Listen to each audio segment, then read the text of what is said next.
Hey guys, tonight we step into a world of whispered confessions, heavy robes, and even heavier expectations. Life behind the altar wasn't all candles and quiet prayer. It was guilt, gossip, and the constant fear of eternal fire. Spoiler: holiness didn't come with heating. If that sounds like your kind of bedtime history, like the video and subscribe, but only if you truly enjoy this style. Drop a comment with where you're watching from and what time it is. Now dim the lights, maybe turn on a fan. Let's begin this journey together. Imagine this. You're jolted awake by a bell that sounds less like a chime and more like a large cow being repeatedly hit with a ladle. Congratulations! You're a parish priest in the year 1348. It's cold, it's damp, and your mattress is stuffed with straw that smells like holy regret. Now take a deep breath through your nose, please, and try not to inhale too much of the incense-soaked mildew. That's not divine intervention you're smelling. That's just the mold climbing up the walls of your wooden rectory. You pull yourself out of bed wearing the same linen undertunic you slept in, prayed in, and probably performed 3 funerals in last week. You throw on your best cassock, a garment that can generously be described as eternally damp, and begin your holy routine, muttering prayers while violently itching at the fleas, forming a very committed monastic order in your armpits. But before we go further, a brief curiosity. Priests weren't allowed to marry, but they were also not provided housekeepers, which meant your average priest lived in celibate squalor, with no wife to cook, clean, or chase out the mice nesting in the psalter. Now let's talk about breakfast. Or, rather, the act of acknowledging you haven't eaten since last night's communal barley and turnip soup. Food is sparse, but at least as a clergyman, you're technically entitled to a tithe portion, 1/10 of the village's produce. Which means if someone brings in a slightly bruised onion or a haunted chicken, it's probably going to you. Outside, the churchyard is already busy. Parishioners are milling about, some piously, some out of obligation, and a few because the alehouse isn't open yet. They nod to you with just enough reverence to remind you of your authority, but not enough to hide the fact that they think you might be a heretic if your sermons go over 10 minutes. Your church, your holy temple, is, of course, a crumbling stone building colder than the devil's kneecap. No glass in the windows, just oiled cloth or, if you're lucky, horn. Your congregation is packed in, squinting through incense smoke and trying not to fall asleep during the 3rd reading from Deuteronomy. You, meanwhile, are chanting in Latin, which no one understands, including yourself half the time, and waving your arms around like a spiritual conductor with seasonal affective disorder. Ah, yes, Latin. The language of God, the Pope, and people who never had to explain to a drunk peasant why his cow's stillborn calf was not punishment for skipping Lent. You memorized your lines at the monastery, like a medieval actor with no audience feedback except confused coughing. But now the real work begins. Confession. You sit in a drafty alcove while your villagers shuffle in, eyes wide, breath heavy, and absolutely zero filter. One by one, they unload sins that range from "I stole a goose" to "I might have hexed my neighbor with a potato."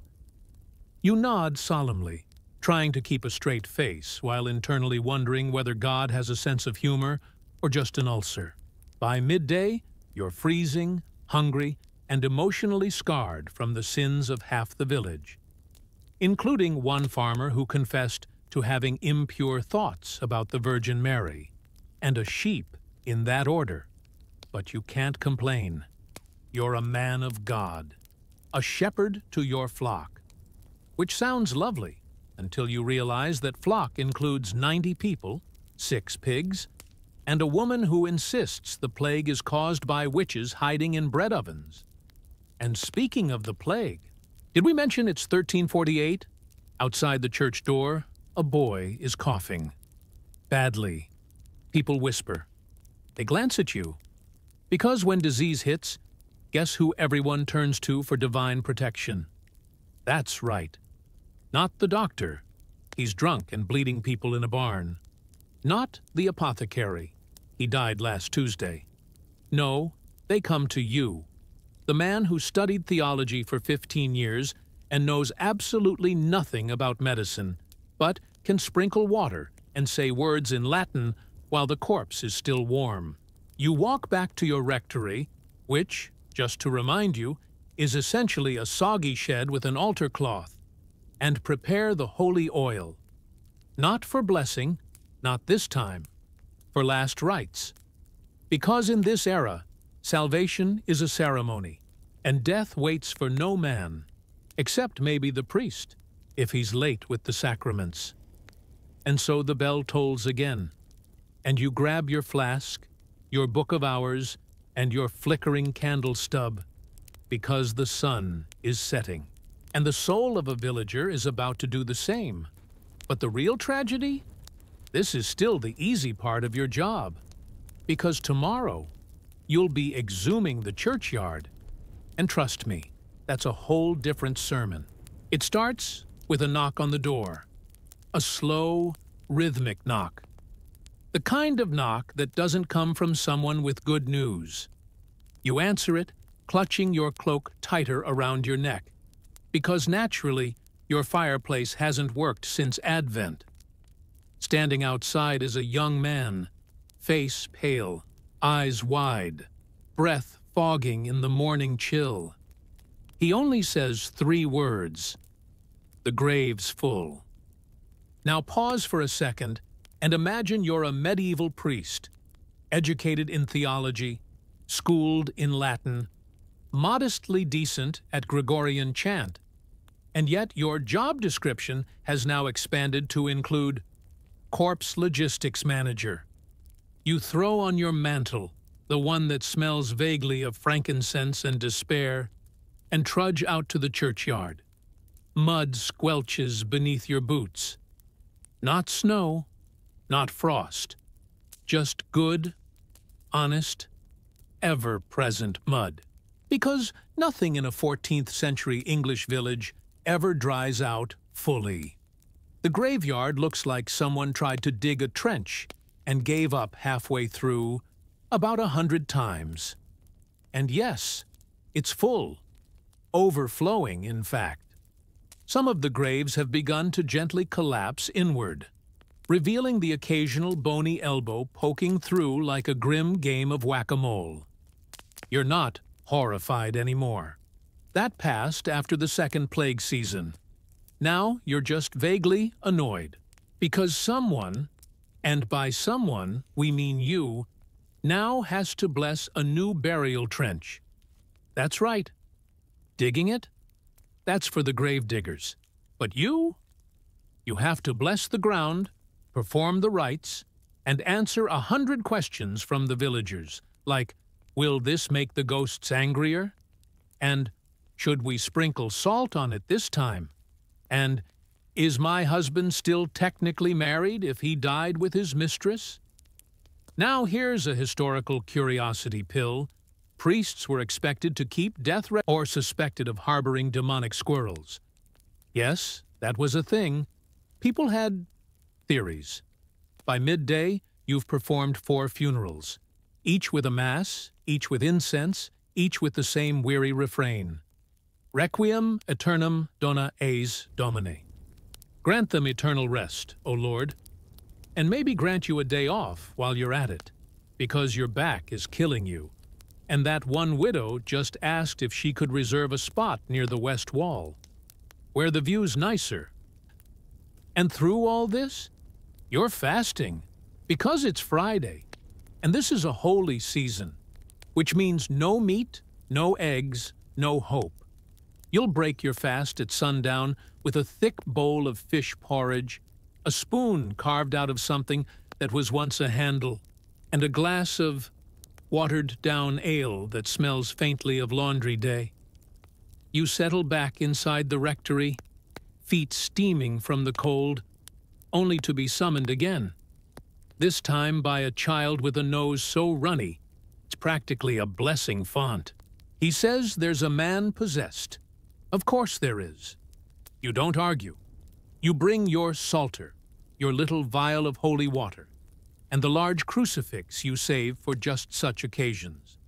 You arrive to find a grocer thrashing about in the dirt, foaming at the mouth, surrounded by neighbors crossing themselves like it's going out of style. Now, here's the awkward truth. Half the time, it's not a demon. It's epilepsy, or ergot poisoning, or sheer exhaustion mixed with religious panic. But you can't say that, because if you suggest it's not the devil, you're the heretic, not the man chewing on his own tunic.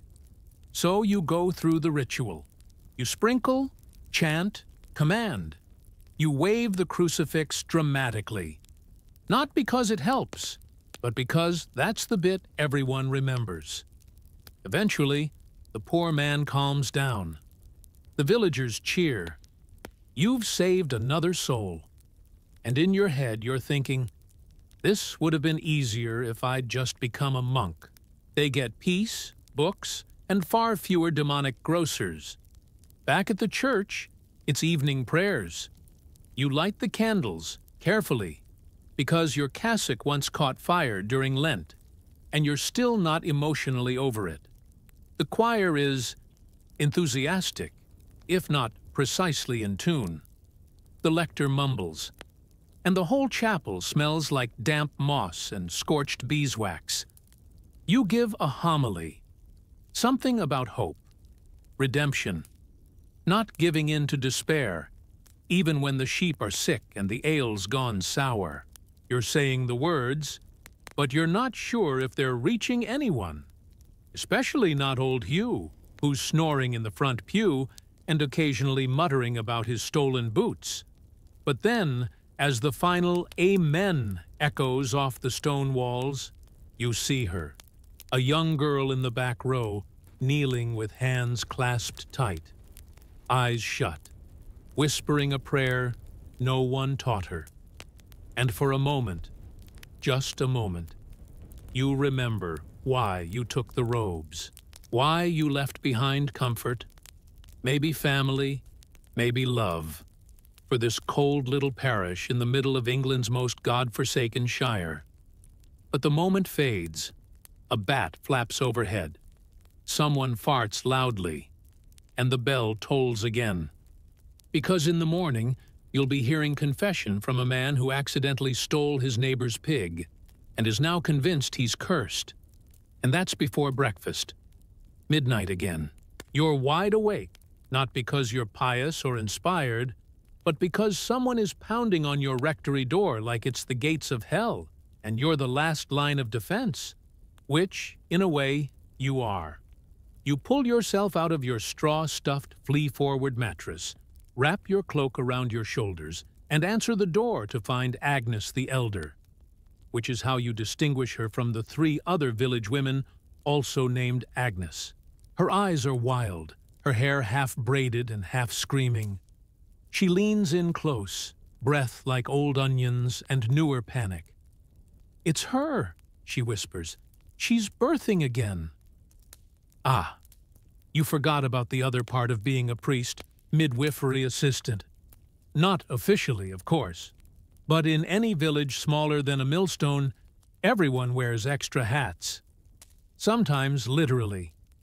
Agnes the Younger makes them out of straw during the feast days. Yours tonight is invisible, but very much present. Moral support, emergency baptizer, and if things go south, the guy who explains to a grieving family why the baby wasn't saved. You grab your oil and the Book of Hours again.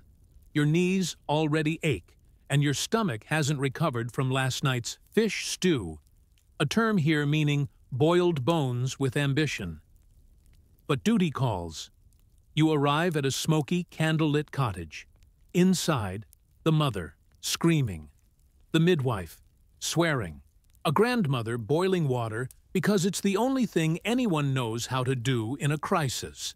You kneel, you pray, you prepare the holy water for emergency baptism, just in case the baby doesn't survive long enough to make it to the church font.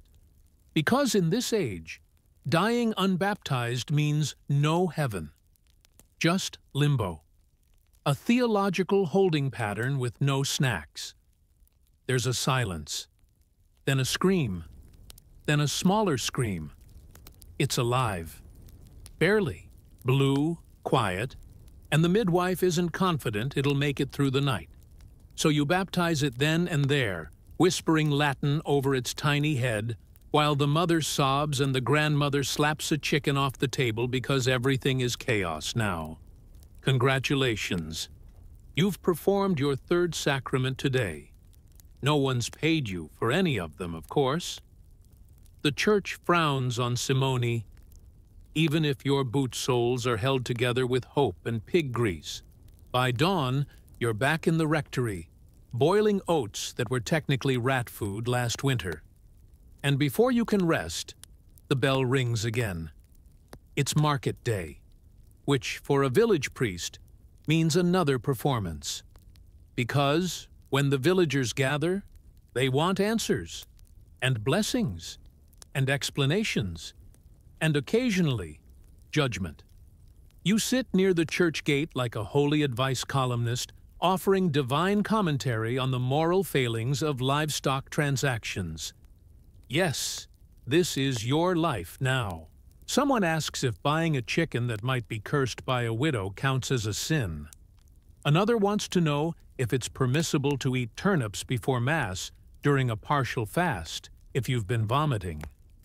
Meanwhile, two peasants are arguing about a fence that may or may not be encroaching on consecrated ground. You resolve it by suggesting both of them move it 6 inches and give half a loaf of bread to the church. They nod solemnly. This is, apparently, justice. But of course, it's not all small questions.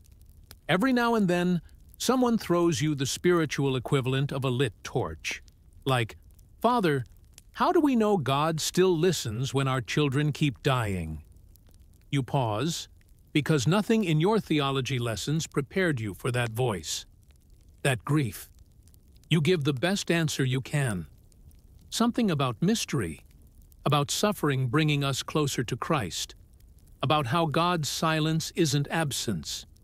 It's not perfect, but she nods, and you both pretend it helped. Here's a curiosity for you. Medieval priests were often the only literate people in the village. You read wills, contracts, letters. You were the translator between Latin law and peasant life, between heaven and earth. No pressure. Later, you return to the church to find the altar boy asleep in the apse, snoring under a tapestry of St. Cuthbert. You let him sleep. You envy him. The candle gutters. You sit in the cold and reread part of the Gospels, lips moving, words familiar, but now layered with the weight of the last 48 hours. Then you hear it. A thud. And a scream. You rush outside to find 2 drunk men fighting over a chicken again. Not the cursed one. A different chicken. This one's just smug. You break it up, quoting Proverbs and threatening eternal damnation with as much authority as your sleep-deprived body can muster. One man throws up on your shoes. Another man apologizes to the chicken. You walk away, whispering a prayer that tomorrow might include a nap, or maybe just a moment of silence, preferably both. But as you return to your hut, no firewood left because, of course, you notice the stars are out. Clear sky. A rare thing. You sit outside for a minute. Just 1 minute. Listening to the cold wind, the sleeping village, and your own tired heart ticking inside a borrowed cassock. You didn't ask for this job. You weren't born into holiness. But someone has to bless the sick, bury the dead, and tell Agnes the younger her goose is not, in fact, possessed. might as well be you. And besides, the bishop is coming next week, and he's bringing the real trouble. It's a sunny day, or at least a slightly less gloomy one. The kind of morning where the fog lifts just enough to reveal that your chapel roof is missing a few more tiles, and a pigeon has taken up residence in the pulpit. Again, but you don't have time for roof repairs, because the bishop is coming. And not just any bishop, your bishop. The one with a face like carved granite, and a tone that could sour milk. The last time he visited, he scolded you for using the wrong Latin declension during the Eucharist, and implied your kneeling posture lacked devotional clarity. So naturally, you're panicking. You spend the morning trying to look like someone who didn't just fish a dead bat out of the baptismal font. The altar cloth is scrubbed, the incense is restocked, and your best chalice, the one that doesn't leak, is polished until you can almost see your reflection, which, frankly, isn't encouraging. Meanwhile, the villagers are not helping. Agnes the elder insists the bishop will want goose.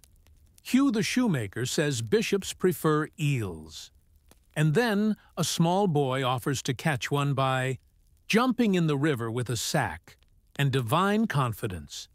You send them all away and say a quick prayer that the bishop isn't in a burn anyone today mood.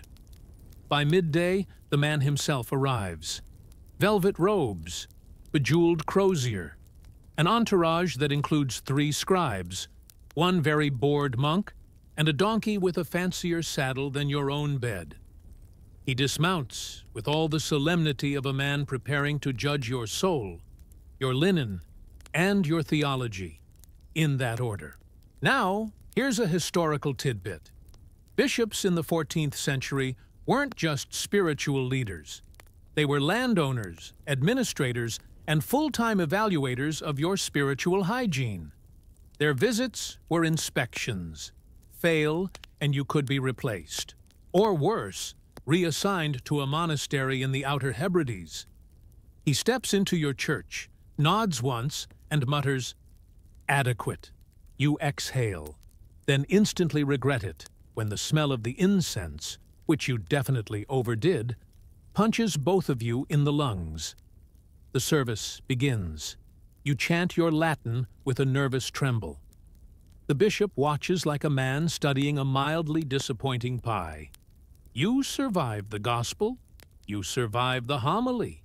You even survive Hugh dropping a hymnal onto the floor with a sound like the wrath of God himself.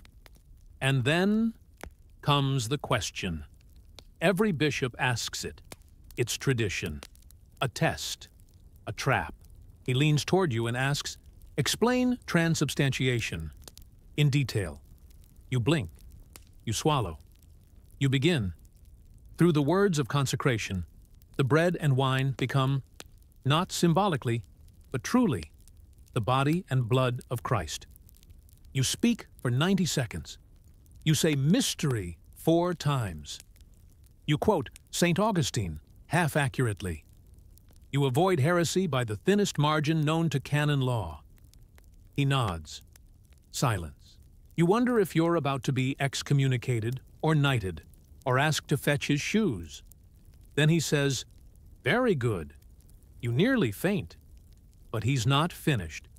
He wants to see your parish records, the ledger, the book where you record baptisms, weddings, deaths, tithes, and the one very awkward entry involving a goat and a church bell. You hand it over, trying not to sweat through your alb. He reads in silence, turns pages, pauses at one entry. October 14th, married Ethel and Thomas under protest.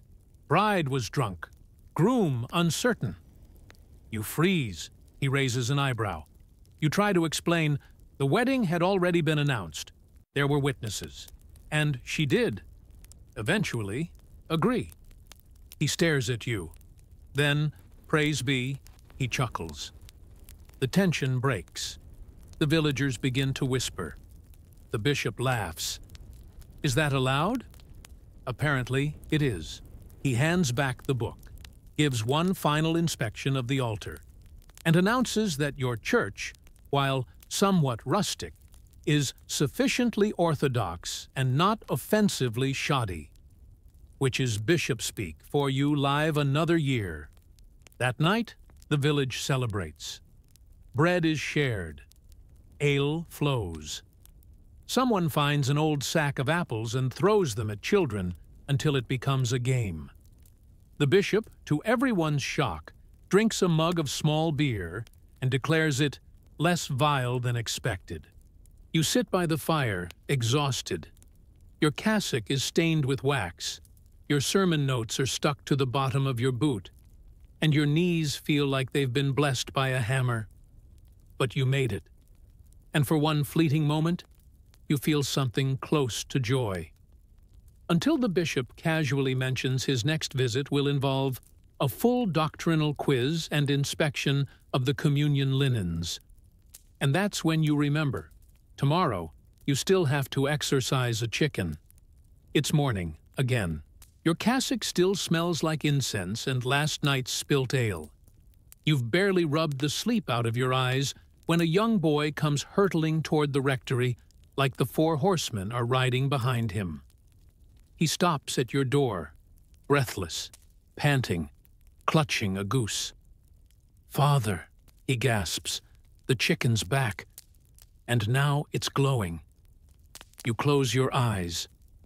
You take a deep breath, and you wonder, not for the first time, if somewhere along the way your holy orders got mixed up with a traveling magician's apprenticeship. You follow him back to the scene, the churchyard. Of course. Where else would a supernatural chicken take up residence? A crowd has already formed, whispering nervously. The chicken, scrawny, slightly muddy, and absolutely not glowing, is strutting near the graves with the sort of confidence normally reserved for kings and cursed objects. Agnes the elder crosses herself furiously. "It walked across my husband's grave backwards," she says, as though this is definitive proof of demonic poultry. You step forward, hold up your crucifix, and mutter a few half-hearted Latin phrases. The chicken pecks at your boot. You sprinkle it with holy water. It sneezes. The villagers gasp. You declare the grounds re-blessed, the chicken officially not possessed, and strongly recommend everyone, especially the part where you let rumors about poultry gain theological weight. Later, in the quiet of the church, you sit down with your ledger. Another day, another entry. Feb 12. Exorcised suspected chicken. No signs of Satan. Possibly just cross. You look up at the vaulted ceiling, cracked, leaking, but still holding. And somehow it feels familiar, because you too are holding. Barely. Now comes the hard part. The part they never warned you about in seminary. Loneliness. There's no family waiting for you. No spouse, no children, no arms around your shoulders. Just the stone walls, the wind through the chapel rafters, and the ghost of a mouse in the vestry. You walk the village at dusk. A man mends his fence. Children play with sticks. Someone's making soup that smells faintly edible. And as you pass, they nod to you. Not deeply, not fearfully, just respectfully. You've married them, baptized their children, buried their mothers, prayed over their pain, laughed with them, sat beside them in silence. You are, in your own odd way, family. That night, you kneel beside the altar. You speak quietly, not for show, not for ritual, just as one tired soul to the silence beyond the stars. "Lord," you whisper, "I don't know if I'm doing this right, but they're still coming, and I'm still here. So, I guess that'll do." You blow out the candle. The church sinks into darkness, and outside, The wind howls like it's rehearsing for Judgment Day. But inside, just for tonight, all is still. All is well. And the chicken is sleeping. The second history is the silent suffering of lonely medieval priests. Imagine being the only literate man in a 10-mile radius, and somehow still the loneliest. Father Oswin wakes up, as usual, to the sweet smell of mildew and something that may or may not be a dead vole under the floorboards. The sun hasn't risen. Naturally, neither has he. But the chickens have, and they're making their usual theological objections known outside the rectory window, which is just a hole in the wall stuffed with a rag. He lies there under his lumpy straw-stuffed blanket, contemplating, once again, the spiritually questionable decision to become a priest. In his youth, back when he had all his teeth and most of his delusions, it had seemed noble, holy, a path to God, wisdom, and possibly a decent roof. What he got was a crumbling parish, a congregation of 11, if you count the deaf goat, and a Bible so water-damaged it looks like it survived a minor baptismal flood. You can feel the chill now, can't you? That particular kind of damp cold only found in places where the fireplace smokes more than it warms. His cassock, hanging from the beam, is stiff with yesterday's sweat and this morning's frost. But at least it's free of rat holes.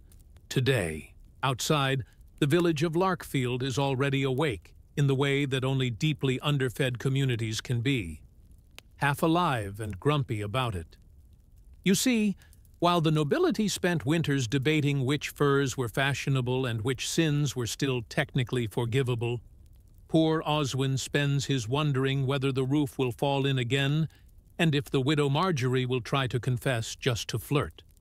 The church bell, cracked and a little drunk-sounding, tolls for morning. Oswin limps across the icy path from the rectory to the chapel. His left foot has been giving him trouble, probably divine punishment for stealing a boiled egg from the offering plate last Easter. The chapel, a modest stone cube with a roof that leaks repentance during every rainstorm, stands proudly crooked at the center of the village. If God is watching, he's watching through several layers of rot. Inside, the air smells of ancient incense and wet wool. The pews are empty, as usual. Well, not entirely. There's Ethelred, the farmer who smells like fermented cabbages, and young Hugh, who only attends because he thinks the host might one day taste like bread. Oswin lights a candle and prays, not for salvation, for patience. Now let's pause here and acknowledge a truth rarely spoken. Medieval priests weren't powerful. Not the rural ones, anyway. They were glorified middle managers for heaven, with all the responsibility and none of the benefits. Want to marry? Absolutely not. Want to be adored? Not unless you're handing out ale. Want to confess your own doubts? Please, let's not get scandalous. And loneliness? Oh, that's part of the job description. It's just written in Latin, so nobody notices.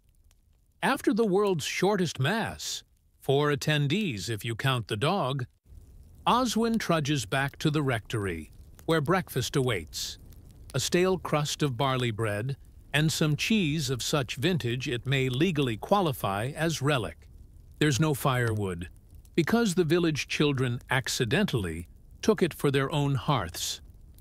Again, he gnaws at the bread and debates which of the sins confessed this week he'll bother reporting. The drunkards confessed to being drunk. The liars lied about not lying. And the widow Marjorie, well, she confessed to thinking impure thoughts. And Oswin suspects those thoughts may have included him. Cue the moral agony. He takes out his Book of Hours, but the pages are stiff with mold, and the marginalia has been repurposed by a mouse for housing insulation. Still, the routine of the prayers is something. a tether to sanity in a world where pigs sleep indoors, and theology debates whether angels need shoes. You begin to understand now, don't you? The real suffering isn't the cold, or the hunger, or the smell of rot. It's the silence, not the peaceful kind. No, it's the vast, echoing silence of having no one to talk to who won't then confess it back to you as a sin. The hours drag.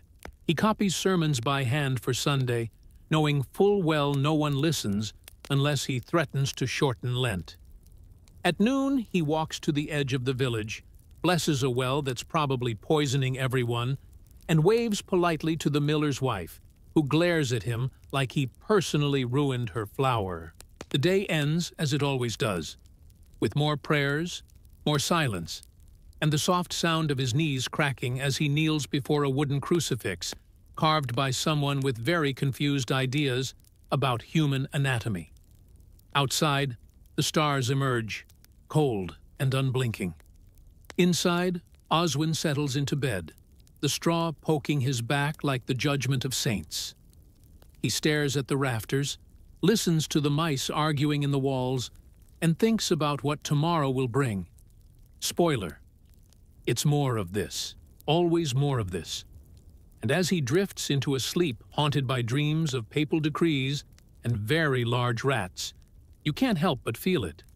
The quiet desperation of a man who speaks for God and suspects no one's listening, not even God. But what happens when someone does? Sleep tight. Tomorrow may not be so silent. The first thing Father Oswin notices when he wakes up is the warmth, which is suspicious. Nothing in his life, especially not in mid-February, is ever warm. He peels back the musty wool blanket, now doing more emotional support than insulation, and sees the cause. The hearth has not only held its embers, but has somehow reignited into an actual fire. A proper, crackling, flame-dancing fire. Oswin sits up, blinking at it as if someone had carved the resurrection into his floorboards. Then he hears it, the unmistakable clank of a kettle on the iron trivet, which is troubling, because Father Oswin lives alone. He lurches upright, grabbing the iron poker in case this is some unusually polite burglar with tea ambitions, and rounds the hearthstone. It's not a burglar, it's Brother Aldrich. Ah, that explains the fire. It does not explain the visit, which is far more alarming. Brother Aldrich is the kind of monk who arrives with no warning, stays longer than necessary, and manages to make "peace be with you" sound like a veiled threat. He serves under the bishop 3 towns over, which in rural terms means close enough to ruin your week but too far to slap. Oswin sets down the poker, slowly. Aldrich. This is unexpected. Aldrich smiles, the sort of tight-lipped expression often seen on statues of saints moments before their martyrdom. I was passing through. Thought I'd share your company and your crust. Translation: he's here to check up on you. Now, you may think this sounds paranoid, but let's clarify something about the medieval church. Solitude is only holy when Rome approves of it. A lonely village priest with irregular attendance, a mild twitch, and a suspiciously empty tithe box. That smells less like sanctity and more like heresy light. Oswin forces a smile and gestures to the hearth. There's stew, if you like turnips seasoned with disappointment. They eat in silence. The fire crackles. The stew bubbles. Aldrich chews slowly, probably evaluating the orthodoxy of Oswin's seasoning. Then comes the question Oswin's been dreading. And how is the health of your soul, brother?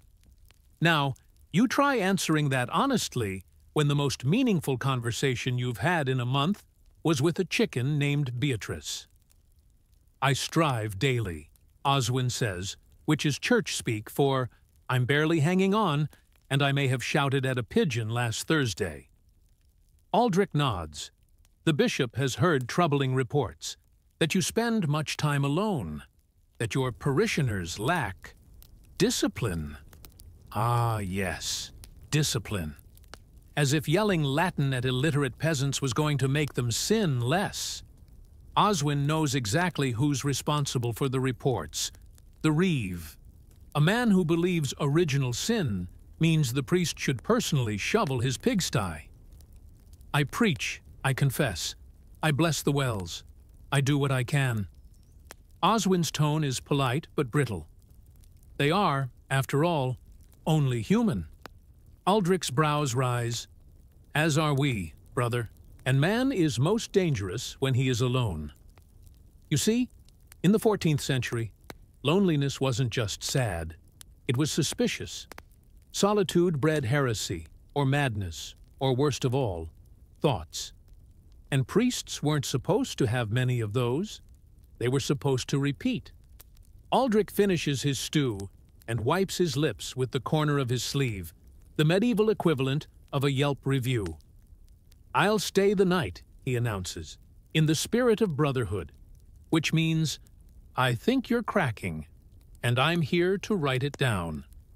So Oswin spends the afternoon tidying things he's never cared about, stacking hymnals, realigning the splinters in the pews, even tacking the worst of the crumbling plaster back onto the chapel walls. All the while, Aldrich watches, always watches. At Vespers, Oswin's voice echoes down the stone nave. The service is flawless, mostly because no villagers come. It's just Oswin, Aldrich, and the choir of bats roosting in the bell tower, adding their own high-pitched liturgical commentary. Back in the rectory, Aldrich takes the bed. Naturally. Oswin curls up by the hearth, pretending the crackling warmth makes up for the fact that his spine is grinding against the floorboards like a penitent being flagellated by fate. Aldrich speaks in the darkness. Do you pray for companionship, Brother Oswin? Oswin blinks at the firelight.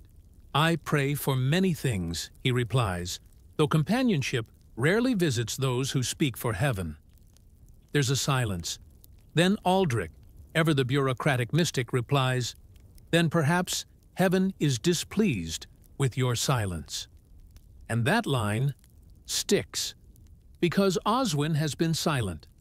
Not just about his doubts, his loneliness, his creeping suspicion that no one listens, not even the saints on their dusty pedestals, but silent in his soul. He's recited, performed, endured. But has he believed? He watches the fire. One log collapses into ash, sparking briefly. A little blaze of light, then nothing. And you, dear listener, might wonder why a lonely priest matters. But picture it, a man charged with the care of souls, left with no one to tend to his own. A man whose voice has become echo, whose God has become routine, and whose life is a series of silent rituals no one attends. He does not speak of love. He does not confess his ache. He lights candles and buries the dead, and wonders when he too will be lowered into the earth without a word. By midnight, Aldrich is snoring like a man absolved. Oswin lies awake, eyes open, and wonders if the saints ever envied the sinners. Tomorrow, Aldrich will ask more questions, and Oswin will give fewer answers. But tonight, in the glow of a hearth that finally remembered how to be warm, a very old pain stirs in the shadows of the priest. And if he listens closely, really listens, he might hear something even more unsettling than silence. He might hear himself begin to pray, not for peace, but for a voice to answer back. At dawn, the rooster crows, mostly out of spite. Aldrich, being the kind of man who considers punctuality a virtue second only to judgment, is already dressed and reciting a psalm with the tone of someone hoping God is taking notes. Father Oswin, on the other hand, is dragging himself from the hearth like a defrosting saint. the kind whose feast day no one celebrates anymore. His bones ache, his back is stiff, and something in his neck makes a crunch that probably voids his baptismal warranty. Aldrich, of course, notices. "You slept poorly." "Only because I slept." Oswin begins the daily ritual of pretending he doesn't hate being awake.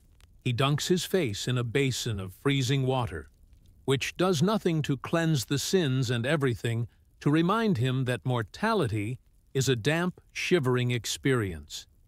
They eat breakfast, if you can call it that, in silence. Dry bread, sour milk, and something that might once have been an apple, but now resembles the physical embodiment of regret. Aldrich chews stoically. Oswin mostly gnaws. Then comes the Inquisition. Not the Inquisition. That's a few decades away and slightly more flamboyant. This is the quieter kind, the Ecclesiastical Performance Review disguised as friendly concern. "So," Aldrich begins, "tell me about your flock." Oswin sighs, a soft exhale of someone preparing to disappoint a spreadsheet. They're devout, in their way. Ethelred always prays before he steals. The children remember the Lord's Prayer, though they do confuse daily bread with dairy bread. And mass attendance? Variable. Confessions? Fewer than sins committed, but more than I can bear hearing. Aldrich frowns, his parchment already filling with notes. You can imagine the headings: moral laxity, lack of zeal, questionable piety, possibly excessive sarcasm. Then, quite suddenly, he says, "The bishop is considering reassignment." Oswin blinks, the way one might blink when told their bed of moldy straw and mild despair is being taken away. "Reassignment?" he repeats. "Yes," Aldrich says, "this parish may require fresh fervor, a younger priest, with newer knees." Ah, there it is. The Church's kindest cruelty, benevolent exile. Not for heresy, not for scandal, just for failing to inspire. "You'll be sent to St. Brannock's." Oswin's stomach drops. You see, St. Brannock's isn't a parish.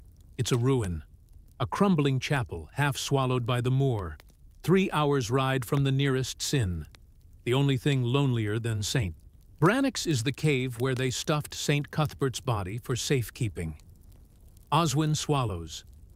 "I see." And he does. Clear as an illuminated manuscript. His silence, his melancholy, his inability to pretend anymore. It's finally earned him the one thing no priest wants: irrelevance. Aldrich leaves before noon. Something about urgent matters, and "may God keep you," though his tone suggests God might need reminding. As the hoofbeats fade, Oswin stands in the doorway, looking out over the empty village square. A dog limps by, entirely disinterested in the fate of clergy. A pair of children chase each other with sticks, probably playing Plague and Penance, or some other locally adapted trauma game. Oswin walks to the chapel. It's colder inside than out, architecturally tragic. He stares at the altar, the worn stone steps, the cracked font, and something inside him shifts. Maybe it's rage, maybe grief, maybe just the final click of a man realizing he has nothing left to lose. He lights a candle, then another, then all of them. The chapel glows, golden and warm, a defiant bonfire of wax and prayer. Oswin stands at the pulpit and begins to preach. To no one, or rather, to everyone who's never listened. His voice echoes through the stone, growing louder with each word. "Brothers and sisters, let us speak plainly, for heaven already knows the truth." He talks about loneliness, about being the shepherd of sheep who bite, about how he's baptized more livestock than infants this year, about the silence. Oh, the silence. not just from people, but from God, from saints, from the hollow eyes of statues who offer no comfort. He talks until his throat cracks, until his knees ache from standing, until the candles begin to gutter out one by one. And then, just when the chapel falls into that perfect stillness that only comes after a storm of words, he hears it. Clapping. Just 3 slow, deliberate claps from the back pew. He turns, and there she is. No halo, no radiant light. Just a woman in a gray cloak, seated where no one sat all morning. "Bold sermon," she says, voice dry as old parchment. "Not often I hear a priest speak the truth. Even less often that he does it alone." Oswin stares. "I didn't see you enter." "I didn't," she replies. She rises, steps closer. Her face is unremarkable, the sort you'd forget on a crowded street, but her eyes are sharp. Not cruel, curious, like someone who's read too much and trusts too little. "Who are you?" She smiles. "Oh, Father," she says, "isn't that the question?" And then she turns and walks out the chapel door, vanishing into the sunlight. Oswin stands there for a long moment, candle smoke curling upward, heart pounding, silence settling once more. But not the same silence. Something has changed, and next time, he's going to follow her, wherever she goes. By morning, Oswin isn't entirely sure she was real. That woman, cloaked in gray, sharp-eyed, vanishing as swiftly as a miracle no one authorized, could have been a dream, a symptom of sleep deprivation, a hallucination brought on by too much incense and not enough human conversation. But then he finds it. On the back pew, a dry sprig of rosemary, fresh, not local. No villager grows herbs out of season, not unless they're a widow with suspicious hobbies and a firm alibi. He picks it up, brings it to his nose, and breathes in a scent that doesn't belong to this chapel, this village, or frankly, this life. It smells like somewhere else, somewhere warmer, which is exactly why it terrifies him. Because for the first time in years, Oswin wants something, and wanting, for a medieval priest, is basically treason. He spends the morning doing what any good priest would do when faced with emotional turbulence. He organizes scrolls. Dusty, illegible scrolls written in a Latin so bad it might constitute heresy in itself. He mutters to himself. He tidies the altar. He repositions the Virgin Mary 3 degrees to the left, more pensive, less disapproving. But by midday, he snaps. He slams the sacristy door shut, grabs his cloak, and heads for the woods. Now, you may ask, why the woods? Because that's where she went. And also because medieval villages had 2 directions, toward church and into mystery. And Oswin is done walking in circles around the former. He doesn't tell anyone. There's no one to tell. The children are off stealing beetroot. Ethelred is arguing with his cow again, and the reeve is likely counting his tithe tokens for the 8th time, just to feel powerful. Oswin trudges through the woods, the leafless branches scratching at the sky like sinners reaching for indulgences they can't afford. He walks past the old stone marker where the parish boundary ends, the invisible line between the blessed and the bewildered. He crosses it, and nothing happens. No lightning, no voice from above, no plague rats emerging from the underbrush with a papal writ of excommunication. Just trees and silence, but not his silence. This one hums, alive, as if the world itself is holding its breath. And then, again, there she is, seated on a moss-covered log, like some minor deity of exasperated wisdom. Cloak pulled around her, hood down now, revealing hair streaked with gray in the way that says, "I've seen things, and none of them impressed me." "You followed." "I had questions." "Good," she replies. "Most men don't." Oswin's breath fogs the air. "You were in the chapel. You heard everything," she says. "You sounded like a man about to quit." He folds his arms. "And if I am?" She shrugs. "Then you'll be like most priests before you, buried in silence, with no one left to remember the sermons you were too tired to give." Charming. He sits beside her, careful not to let his robes soak up too much damp earth. They sit in silence, this time the good kind. Then, gently, he asks, "Who are you?"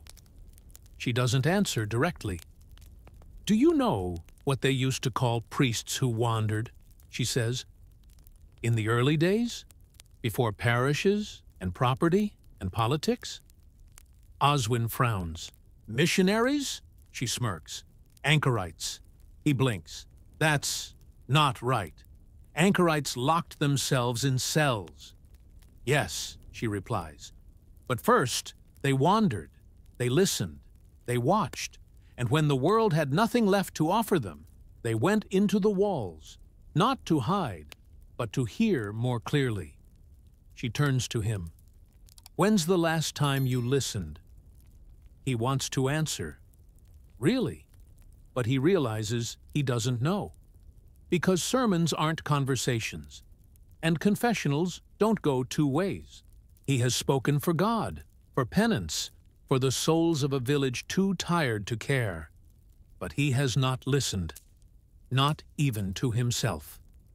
"Why are you here?" he asks her. She looks toward the woods, where the trees shift like gossiping monks.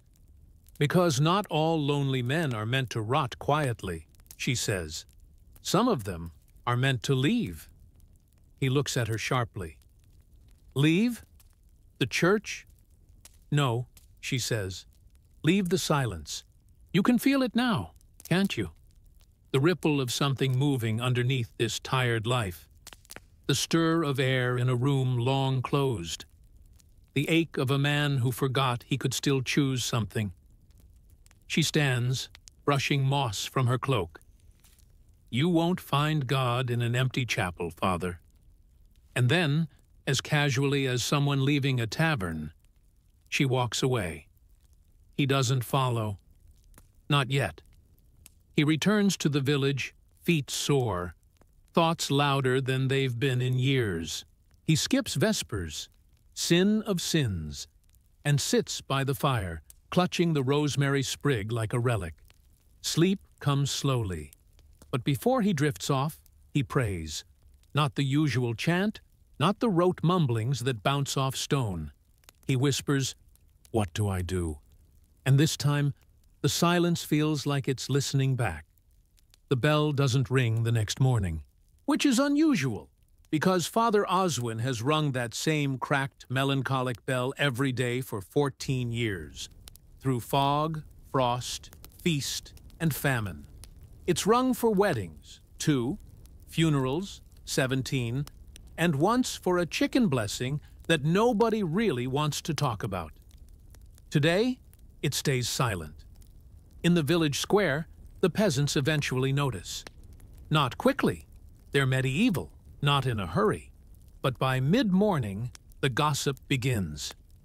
Maybe he's ill. Maybe he's dead. Maybe he finally realized God wasn't answering. Of course, none of them go to check. You see, affection for Oswin is a complicated thing. They respect him, the way one respects a fence post. It's there, it serves a purpose, and if it suddenly vanished, they'd be vaguely annoyed. But love? Admiration? Not exactly. You don't thank the priest for reminding you that life is suffering. You mostly try to avoid him. But Oswin doesn't mind. Not anymore. Because he's not in the chapel. He's at the edge of the woods again, sitting where she sat. Cloaked woman. Rosemary wielder. Ecclesiastical riddle. He hasn't seen her since that strange conversation 2 days ago, but she's still with him. Or rather, what she said is. It echoes in his head like a hymn no one sings aloud. Not all lonely men are meant to rot quietly.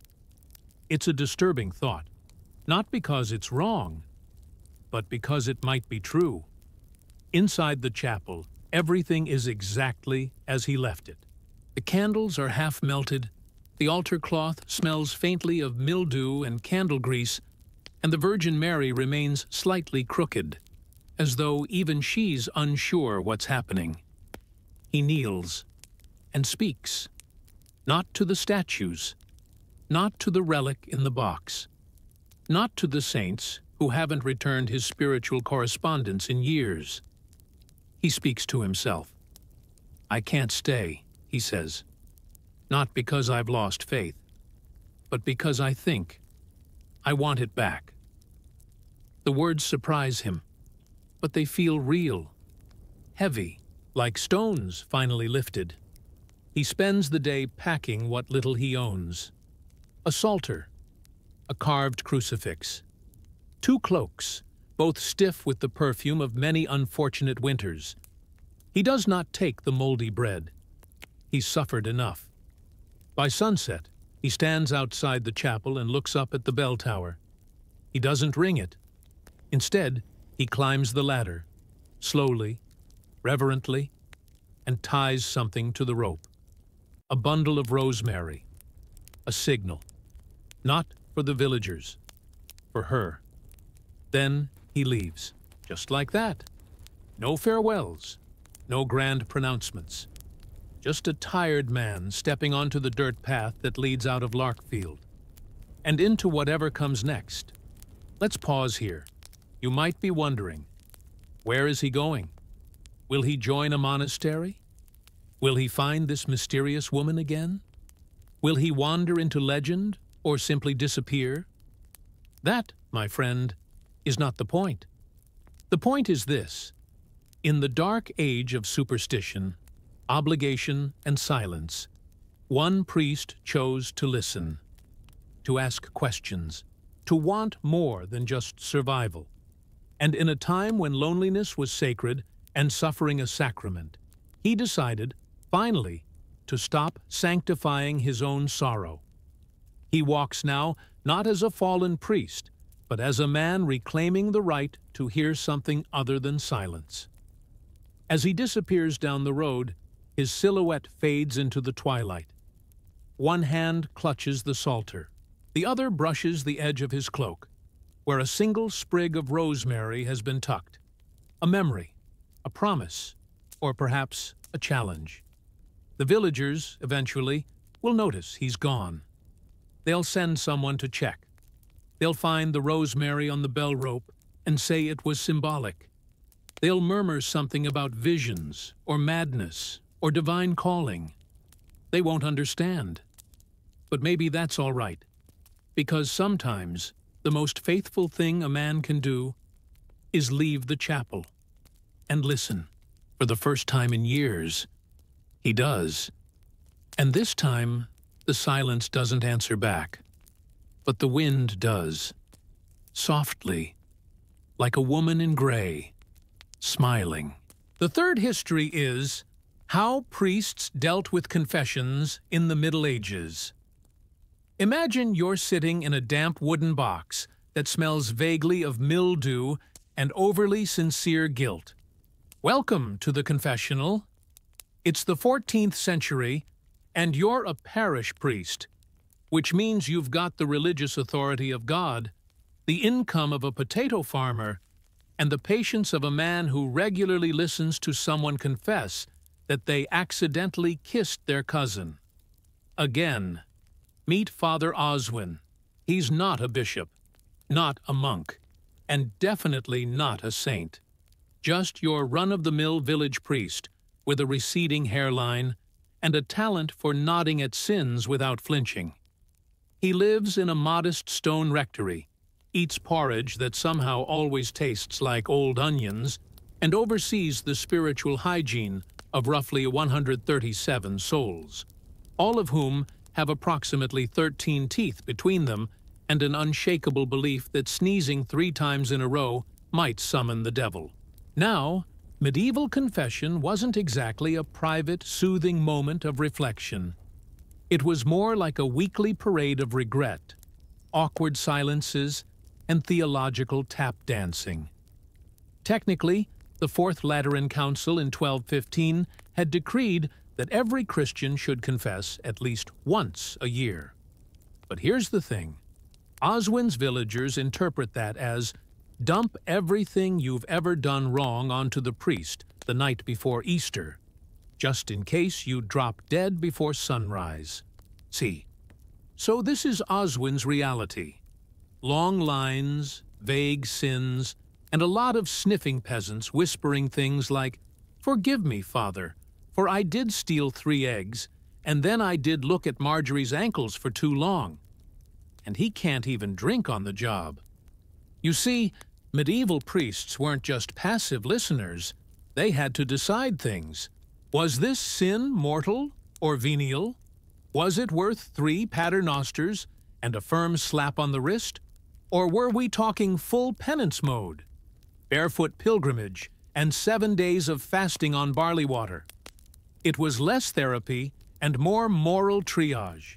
Let's take a moment to appreciate just how colorful medieval sins could be. It wasn't just lying or stealing. It was sheep envy, ale dilution, fornication near sacred wells, or attempting to curse a neighbor's pig. And yes, Oswin once had to hear the confession of a man who swore he'd turned his mother-in-law into a toad using words from a dream. Spoiler, she was just sleeping. Still, Oswin gave him 5 Hail Marys and told him to apologize to the woman and the toad. And yet, the real challenge wasn't the weird sins. It was the same ones. Over and over and over. Oswin heard the confession of Will the Thatcher every month. I swore at my wife. Again. I struck the dog. Again. I drank too much. Again. And I took our neighbor's chicken. Again. But I was very sorry the second time. And every month Oswin would nod solemnly, offer a penance, and wonder quietly if a life of celibacy was worth listening to a man repeatedly confess that he found chickens too beautiful. But confession wasn't all gloom and repentance. It was also power. Not the dramatic, smite you from the mountain kind, but the quiet, deeply human sort. Oswin knew everything. Who had stolen from the Lord's granary, who was secretly sleeping with the blacksmith's wife, who buried a broken statue of St. Cuthbert behind the latrine because it looked at me funny. He couldn't say anything, of course. The seal of confession was absolute. But, oh, he knew. Sometimes, the villagers even confessed things that weren't really sins, just emotions. I am angry that my son died. I cannot forgive the raiders. I hate that God didn't stop the plague. And these moments, rare, vulnerable, piercing, were when Oswin stopped being the dispenser of Latin prayers and became something else. Something very quiet. Just a man listening. Now, you might think all this sin-absorbing would get to a priest. It did. That's why Oswin talked to the statue of the Virgin Mary every night like a friend at the inn. He'd sit in the cold nave, look up at the empty candle-lit eyes, and say things like, "If Thomas confesses to adultery one more time and still blames his boots, I am going to throw his penance directly into the river." By the way, medieval penance was a highly flexible system. Oswin had learned to adjust. First offense, say a prayer. Second, light a candle and fast for a day. Third, walk barefoot to the shrine of St. Wilfrid, and don't come back until you regret everything. But what truly kept Father Oswin going, what truly made it all worth it, was this odd, clumsy, stumbling hope. The peasants weren't polished. Their Latin was terrible, their sins repetitive. But they wanted to be better, somehow. Even if they fell short by midweek and got drunk enough to accidentally bless their cow. So Oswin kept listening, even on the coldest nights, even when the confessional smelled like turnips and sin, even when the only thanks he got was a shy nod and a basket of beets. Because in this tiny village, between the mud and the mystery, Oswin was the one who carried their shame and gave it shape, and sometimes even forgiveness. But one confession, one strange, whispered sin, late one winter's night. That one he wouldn't forget, and neither would the village. It was just after Vespers when the stranger came to confess. That quiet, gray hour when even the rats in the church seemed contemplative. The nave was empty except for the usual ghostly draughts, the scent of beeswax candles trying valiantly to mask centuries of incense, and the low creak of old wood sighing in protest against time. Father Oswin was not in the mood. He had just listened to 3 confessions in a row involving livestock and accidental lust, and was halfway through muttering, "Dear Lord, just once, let someone confess to reading quietly, and not enjoying it too much," when the man entered. He wore a thick wool cloak, travel-stained, with a hood shadowing his face. That alone was not unusual.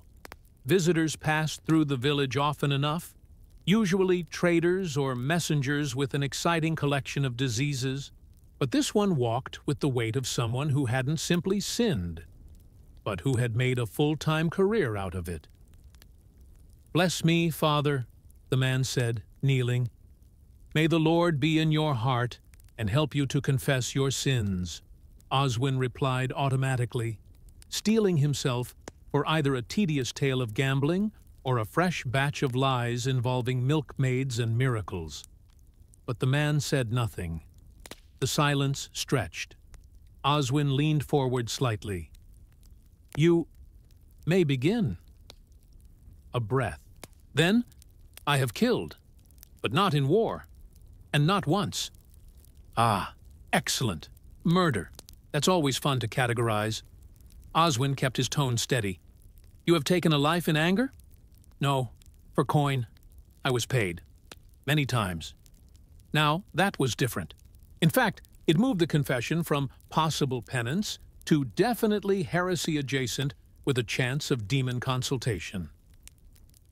Professional killers weren't unheard of in the Middle Ages, especially around feuding noble families, but they generally didn't drop by rural parishes like apologetic woodcutters. They also didn't usually confess. They were too busy staying alive. "How many?" Oswin asked. "Because once you're neck-deep in sin, you might as well count the heads." "I don't know. More than I can name." "Well," Oswin said, mentally canceling his quiet evening, "that is extensive." Now pause for a moment. You're in a freezing stone church with a hired killer kneeling before you, admitting to multiple murders. There's no security guard, no emergency button, no hotline to roam. There's just Oswin, his cassock, and a half-burned candle trying its best. Medieval confession wasn't done behind a screen yet. Those fancy wooden partitions didn't become common until the later centuries. It was face-to-face, close enough to smell guilt and garlic on someone's breath. "You must leave this life," Oswin said. "You must repent. Never take a contract again. Give alms, fast, pray." "I already have," the man interrupted. "I gave everything I earned to the poor." "Everything?" "Every coin, every ring, even my sword. I came here with nothing." Oswin squinted. Was this penitent or a performance?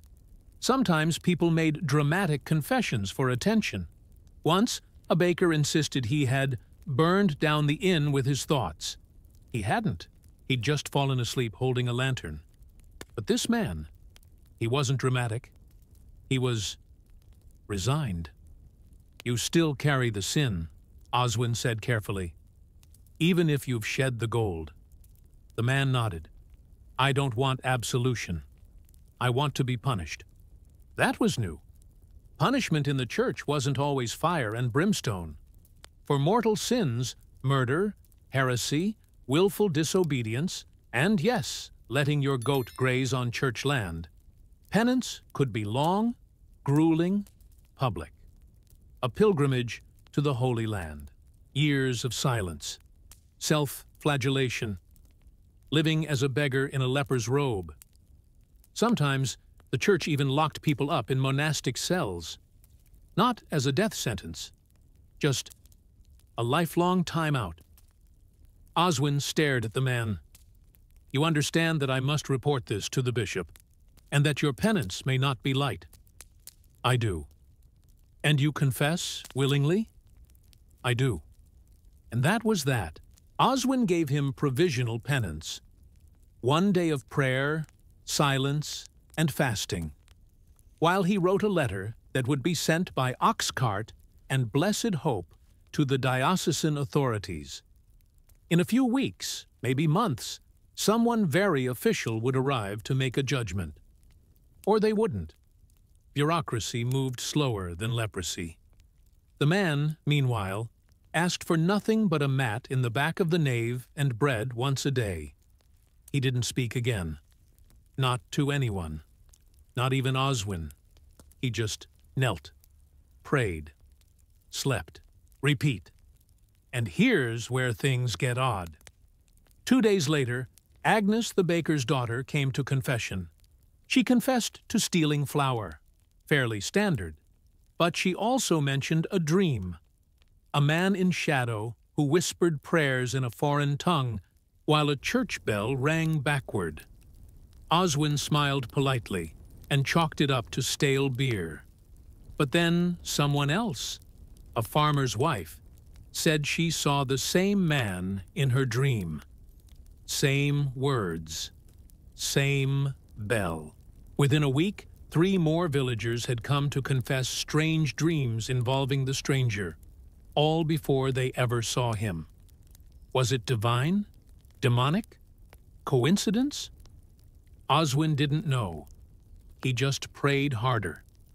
And so did the village. People started attending Mass more often. Children played quieter. Someone even patched the hole in the church roof. For the first time in months, no one confessed to adultery. Or if they did, they waited. Something about the stranger made people nervous, made them try harder. Oswin watched him each night, still as stone, eyes closed, lips moving. And every evening, that same prayer, the one the stranger whispered, began to echo in Oswin's own dreams. He didn't understand the words, but he woke every time with tears in his eyes. What was the stranger praying for? And more importantly, what had he truly done? Because not all sins stay buried in confession. Some rise, uninvited. Let's begin with a rare event in medieval history. The church was warm. Not pleasant warm. More like 3 bodies and a half-burned candle managed to bump the temperature above freezing. But still, for Father Oswin, this counted as a minor miracle. Of course, he suspected it had more to do with the strange penitent camped out near the altar than any divine intervention. You remember the man, the ex-killer turned silent penitent, who appeared after Vespers, confessed to professional murder, and then promptly took up residence in Oswin's church, like an unusually polite haunting. It had been 3 weeks since his arrival, and while no bishop had yet answered Oswin's letter, the village had begun acting. Weirdly wholesome. Suddenly, everyone was attending Mass. Not just Sundays, daily. Even Merrick, who had previously declared himself allergic to kneeling, was now arriving early and staying late. Widows wept during hymns. Farmers bowed before crossing the nave. and someone anonymously left Oswin an entire smoked trout, which, for a priest whose meals usually resembled boiled sadness, was suspiciously generous. Even more remarkable, no one had confessed to anything particularly sinful for days. Not even Will the Thatcher, which, frankly, was unsettling. "I fear," Oswin muttered one morning while poking at the trout with a spoon, "the entire village is either becoming saints or covering up something enormous." But beneath the peace was a rising tension, something unsaid, like a wool thread pulled too tight across a spindle. And at the center of it all was the penitent, kneeling in silence, unmoving save for the slow bowing of his head in prayer. Then came the dream. Oswin was no stranger to strange dreams. The usual sort, where bishops floated on clouds or sermons turned into turnip stew. But this one was different. He saw the nave lit with blue fire. The stranger stood alone, arms outstretched as shadows spilled from his chest. Not like smoke, but like memories trying to escape. One by one, figures stepped out. A crying child, a woman holding a knife, a knight with blood on his boots. The last was a priest, no, himself, eyes hollow, lips sewn shut, and the bell tolled backward. Oswin woke with a start, damp with sweat. The candle beside his cot burned to the base. The sun hadn't risen yet. The air smelled of damp wool and beeswax, and far in the nave, someone was chanting. Not aloud, not exactly. It was like a thought, projected. He rose quietly, shuffled toward the sanctuary, and there he saw the penitent, still kneeling, still whispering. But this time his eyes were open and staring directly at Oswin. There was no malice in that gaze, but there was something deeper than guilt, something heavy. Like a man who knew that words, even prayers, couldn't save him. They were just sand against the weight of what he carried. "What are you?" Oswin asked, the words falling out before he could stop them. The man didn't answer, and Oswin, the man ordained to judge sins and prescribe penance, felt suddenly very small. The next day, the dreams spread. Agnes, the baker's daughter, again. Then the blacksmith. Then 2 children. All had dreamed of the blue fire. All described the same figures. One of them, the knight, was named Sir Tolan of Greywatch. The name meant nothing to Oswin, but when he mentioned it aloud during confession, the penitent's shoulders stiffened. He didn't react to names, not even his own. But that one? So Oswin asked quietly, after the evening prayers, "Was he one of yours?" And at last, for the first time in days, the penitent spoke. "No," he said. "He was mine to protect." Oswin sat. He had never sat beside a confessor before. But something told him this was no longer about penance. This was about something older than sin. The man spoke slowly, carefully, as if each word was a stone pulled from a deep, freezing river. "I served under him. As a squire once. He trusted me. I trusted no one.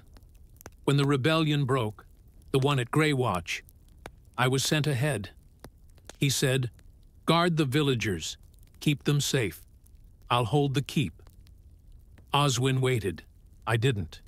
A pause. Then I killed the guards, opened the gates for silver. He didn't blink, just kept staring ahead.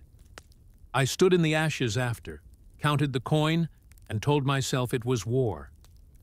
"How long ago?" Oswin whispered. 17 years.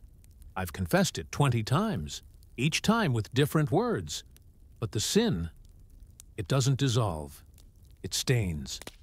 And now the dreams are back. I see them. All of them." Oswin felt the weight of that silence like cold water on his skin. And he realized something unnerving. The villagers weren't getting better because of the man's holiness.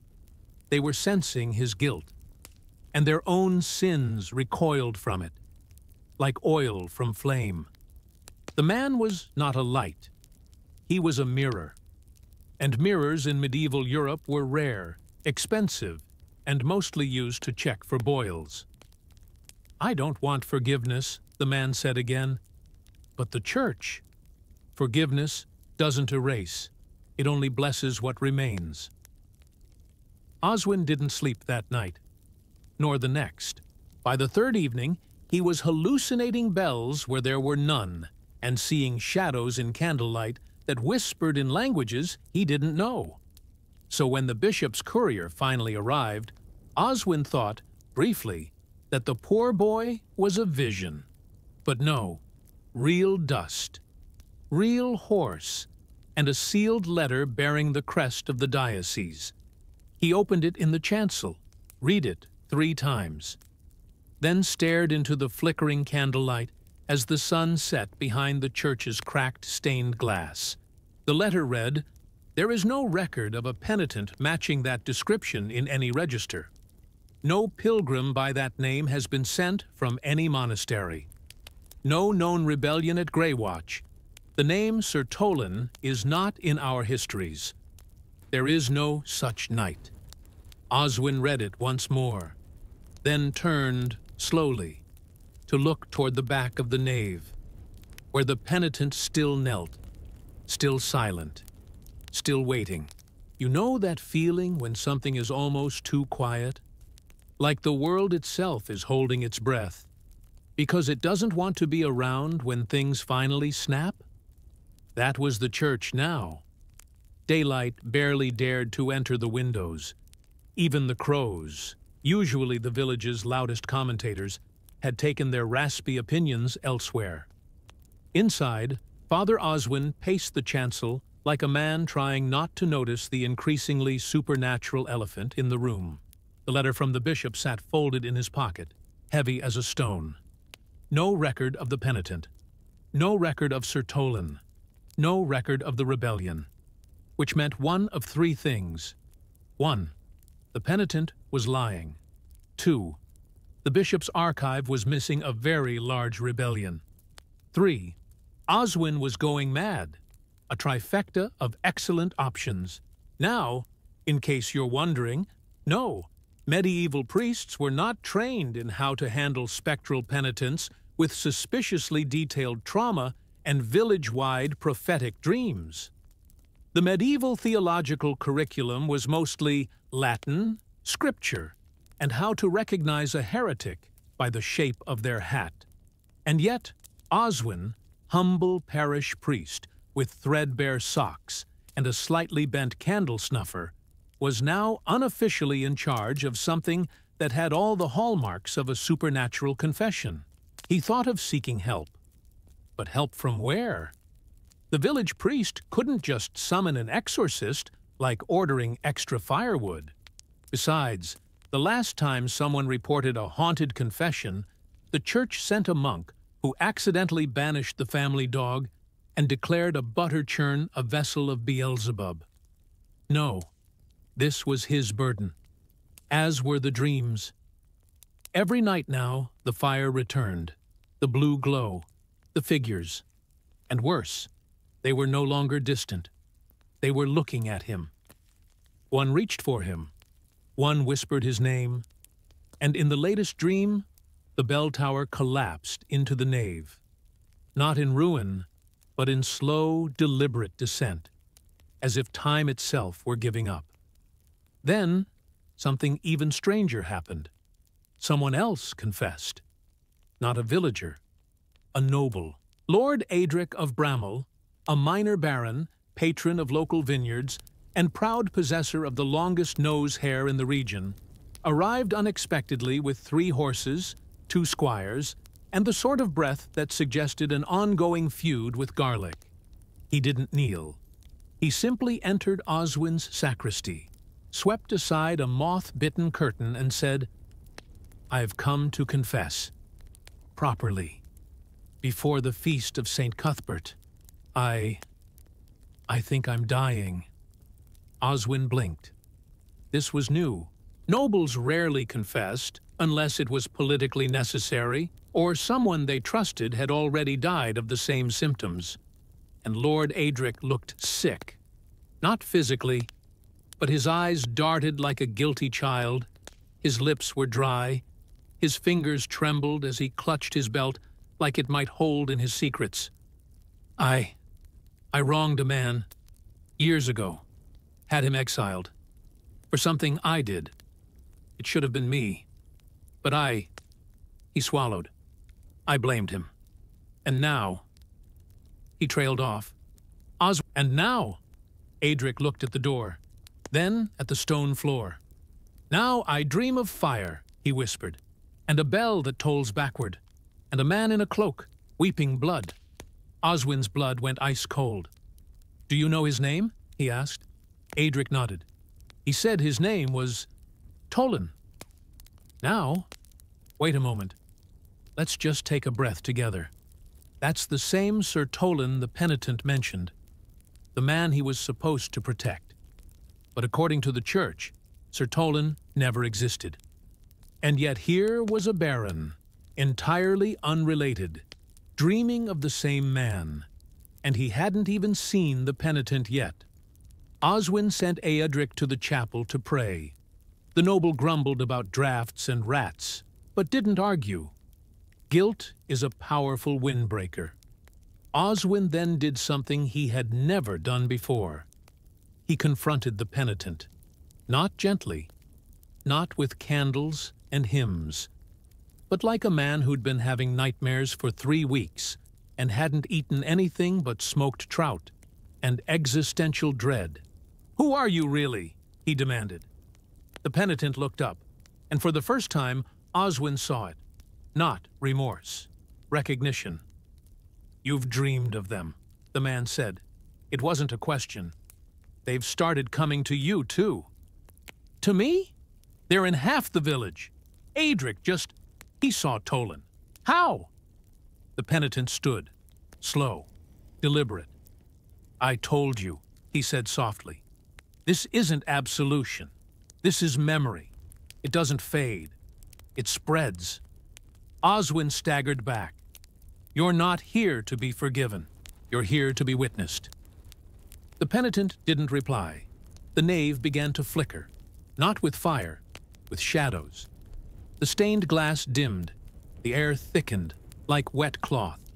And then they came, one by one, figures, silent, transparent. Not ghosts, not quite, but echoes. A woman with a burnt shawl, a boy with a wooden sword, a priest in chains, and behind them, finally, Sir Tolan. Eyes full of quiet grief. He looked at the penitent, then at Oswin, then said, in perfect Latin, "Absolution is not forgetting. It is remembering, without fleeing," and vanished, as did the others. The nave cleared, the air lightened, and the penitent wept. Not dramatic, not theatrical. Just the quiet sob of a man whose burden had finally spoken for itself. Oswin knelt beside him, said nothing. For once, no prayers came, just silence. And for the first time in weeks, peace. But not for long, because something else had followed those memories. And it was not here for penance. It was here to finish what the penitent had started. There's a certain calm that settles after a storm, the kind that isn't relief exactly, but more like a confused pause where everyone silently agrees not to ask what just happened. That was the mood in the village after the visitations. The visions had ended. The shadows stopped twitching. Even the dreams grew faint, like ink running out on wet parchment. The penitent no longer whispered through the night. He just waited, like a man who had rung a bell too many times and was now listening for someone to answer. Oswin, for his part, spent the week feeling like a moth trying to explain fire. He tried to write to the bishop again, but what was he going to say? Dear Your Grace, we've experienced a small supernatural reckoning centered on a possibly fictitious night and a morally haunted hitman. Send incense. Besides, the villagers were calmer now, less twitchy. People started smiling again. Will the Thatcher confess to drinking too much and didn't even blame the devil this time? Agnes, the baker's daughter, left a pie at the church door, berry, no less, which in medieval terms was basically therapy. Then the bell rang. Not the regular one, not the bell tower, the iron bell. It hung in the old stone shelter beside the graveyard, rusted and silent since Oswin was a boy. It was only ever used in times of plague, invasion, or deep unnatural dread, which was the actual phrase carved beneath it, because apparently medieval masons were dramatic. Oswin froze, looked out the rectory window. The stranger was gone. The mat, empty. His cloak, folded neatly on the pew. The sanctuary, cold. Oswin moved quickly, heart hammering. Through the nave, past the altar, out into the yard, and there, at the edge of the forest trail, stood a figure. Another stranger, not cloaked, not repentant. This one wore black leather, studded with iron. He carried no weapon that Oswin could see, but something about him felt louder than anything he'd encountered. The man approached the church slowly, like a predator inspecting a trap. Oswin stepped forward. "Can I help you?" The man smiled, not warmly. "I'm looking for a man who calls himself penitent, carries sins like currency, smells faintly of ash and regret." Oswin stared. "He's not here." The man's eyes flicked to the bell tower. He was. Then, very casually, "Did he confess?" Oswin said nothing. The man nodded. "That's the thing about guilt. It spreads, but it doesn't cleanse. It sticks." He stepped forward. "Did he tell you what he really did?" Oswin's hand tightened around the church door. "He opened gates," the man said. "Sold out a keep, betrayed a knight. Yes, yes, but that was just the appetizer." Oswin swallowed. "Who are you?" The man grinned. "Oh, I was there when he took the coin, when he made the choice, when he asked if anyone was watching." A pause. "I was." And just like that, Oswin understood. This wasn't a man. This was what came after. The thing that waited. The thing that collected. "Where is he now?" the man asked again. "I don't know." Oswin lied, and for the first time, prayed it was true. The man studied him, tapped his fingers once on the church door. "You know," he said softly, "confession is a curious thing. People think it saves them, but sometimes it just makes it easier to find them." Then he turned, walked away, not into the village, into the woods, and vanished. Oswin stood there for a long time, heart thudding. When he finally returned inside, he found a piece of parchment on the altar. It wasn't there before.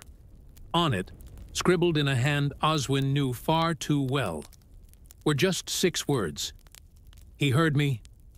That is enough." The penitent was gone. Not dead. Not taken. Just gone. And Oswin? He cleaned the altar, folded the parchment, tucked it inside his psalter, and kept hearing the bell in his dreams. But not backward, forward, calling, warning, a sound not of fear, but of memory. Because in the Middle Ages, confession wasn't just a ritual, it was a reckoning. And sometimes, even after you've said the words, someone or something is still listening.